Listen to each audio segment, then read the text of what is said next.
Welcome back to Alice in Wonderland, Easy English Edition. In this chapter, Alice has another strange adventure.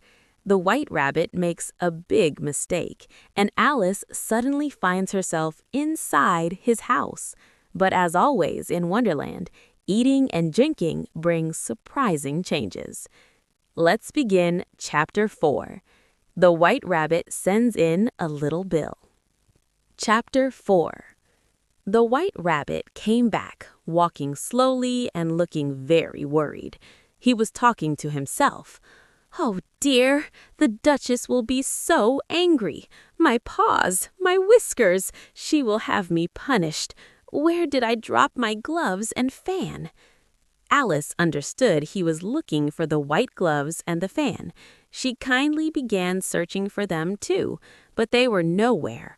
Everything had changed since she swam in the pool of tears.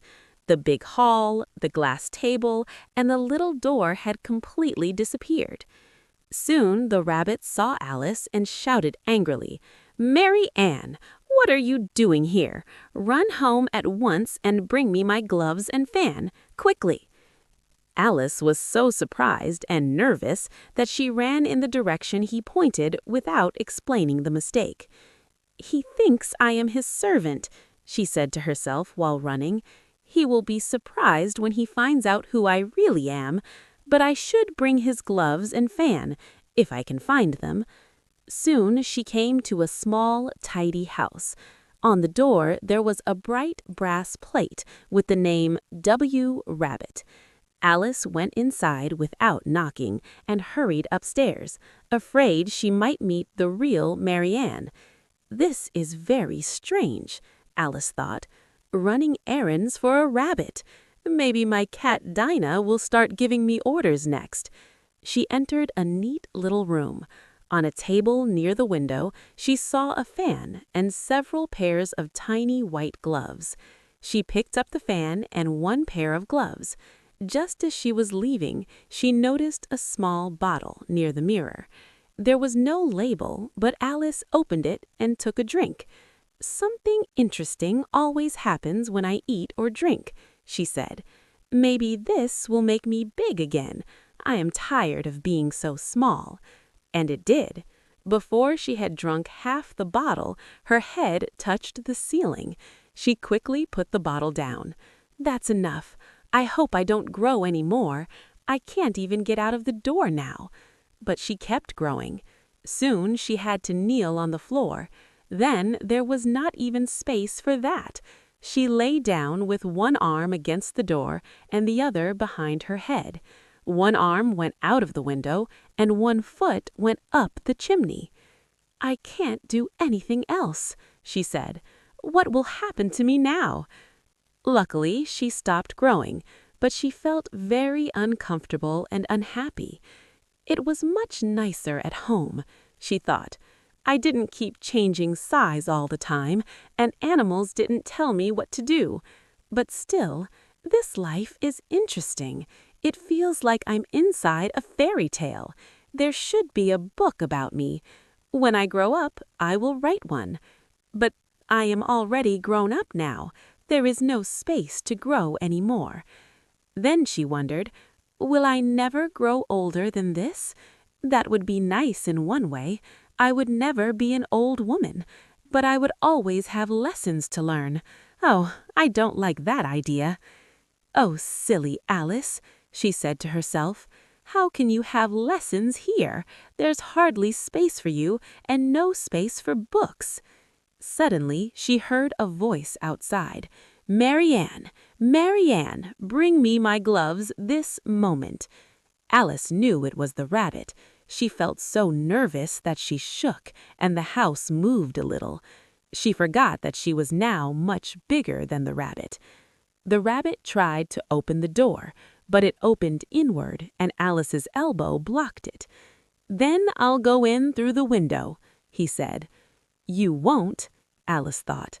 She waited until she heard him under the window, then suddenly stretched out her hand. She didn't catch anything, but she heard a scream and the sound of breaking glass.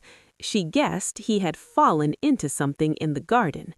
Then she heard the rabbit shout, "Pat, Pat, where are you?" Another voice answered, "Here I am. I was digging for apples." "Come and help me out of this," said the rabbit. Soon they saw Alice's arm in the window. "It's an arm, Your Honor," said the voice. "An arm? Who ever saw one that big? It fills the whole window." "It's still an arm, sir." "Well, it shouldn't be there. Go and remove it." There was silence, then whispers.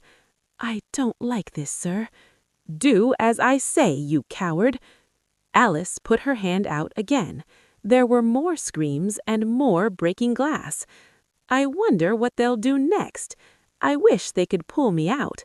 I don't want to stay in here." After a while, she heard many voices and the sound of wheels. "Where's the ladder?" "Bill has it. Put it here." "Who will go down the chimney?" "Not me. Bill must do it." "So Bill is coming down the chimney," Alice said. "Poor Bill. I wouldn't want to be him, but I think I can kick a little."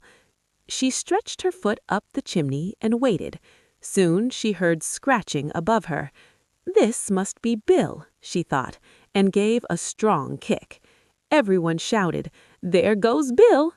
Then the rabbit shouted, "Catch him!" Later, a weak voice said, "Something hit me like a box that jumps open, and I flew like a rocket." Then the rabbit shouted, "We must burn the house down."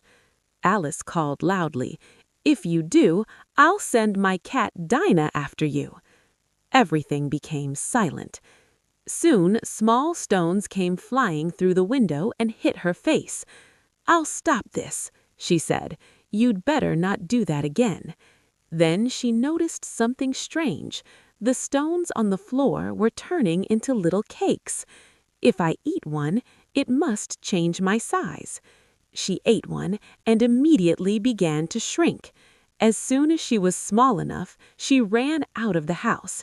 Many small animals and birds were waiting outside. Poor Bill the lizard was in the middle, and some animals were giving him something from a bottle. They all rushed at Alice, but she ran away as fast as she could. Soon she reached a thick forest and felt safe. "The first thing I must do is grow to my normal size. The second is to find my way into that beautiful garden. That seems like a good plan." She looked around, but didn't know how to start. Then she saw a very large mushroom. She looked under it, around it, and finally stood on tiptoe to look on top. There she saw a large blue caterpillar sitting quietly, smoking a long pipe, and not paying any attention to her at all. And that's the end of Chapter 4. Alice is now small again, lost in the forest and about to meet a very unusual creature. In the next chapter, Alice talks to the caterpillar and learns more about growing bigger and smaller. Listen to the next chapter to continue Alice's magical adventure in Wonderland.